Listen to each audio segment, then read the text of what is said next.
Frases en español con doble sentido. Frase în limba spaniolă cu dublu înțeles. Estás como un queso. Ești ca o brânză. Sensul real este ești atrăgător sau atrăgătoare.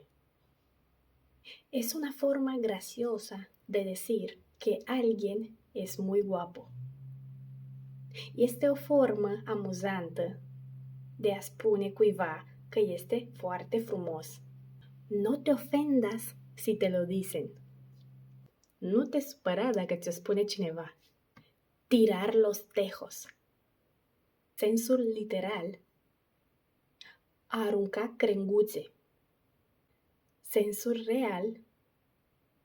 Îți face avansuri. Significa coquetear con alguien, pero suena gracioso. Cuidado, que igual tienes un admirador. Ai grijă, poate ai un admirator. Uy, se me fue el santo al cielo. Sensul literal. Mi-a zburat sfântul în cer. Sensul real. Am uitat ce vroiam să spun.